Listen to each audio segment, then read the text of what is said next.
അക്ഷയ തൃതീയ എന്തിനുള്ള ദിവസ? എന്തിനുള്ള ദിവസ? സ്വർണം വാങ്ങാനുള്ള ദിവസ അല്ലേ?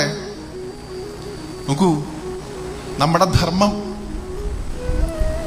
അതിന്റെ ഏറ്റവും ശോഭയോടുകൂടി തിളങ്ങുമ്പോഴും നമ്മുടെ ധർമ്മത്തിൽ ഉണ്ടാവുന്ന ചെറിയ കാർമേഘങ്ങളാണ് ഇത്തരത്തിൽ നമ്മുടെ ധർമ്മത്തിലേക്ക് വന്നുപോയി എന്ന് ഞാൻ പറയുന്നില്ല, ധർമ്മത്തിലേക്ക് കുത്തിവെച്ച ചില ചിന്തകൾ.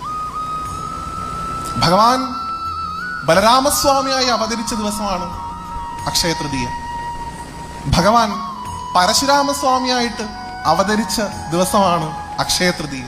സഖി എന്ന് വിളിച്ച് ഭഗവാൻ അഭിസംബോധന ചെയ്യുന്ന സാക്ഷാൽ ദ്രൗപദി അക്ഷയപാത്രം വാങ്ങി ആ അക്ഷയപാത്രം ദ്രൗപദിക്ക് കിട്ടിയ ദിവസമാണ് അക്ഷയ തൃതീയ.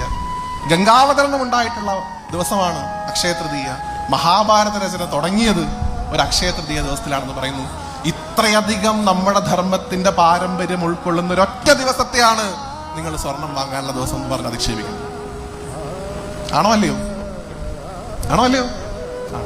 നമ്മുടെ കുട്ടികൾ ഇക്കണ്ട ജ്വല്ലറി പരസ്യങ്ങൾ മുഴുവൻ കേട്ട് ഭാവിയിൽ അവർ വളർന്നു വരുമ്പോ അക്ഷയ തൃതീയ എന്ത് ദിവസമായിട്ട് മാത്രം മാറും? സ്വർണം വാങ്ങാനുള്ള ദിവസം മാത്രമായിട്ട് മാറും. അത് മാറാൻ അനുവദിക്കുന്നിടത്താണ് നമ്മുടെ ധർമ്മത്തിന് ച്യുതി ഉണ്ടാവുന്നത്.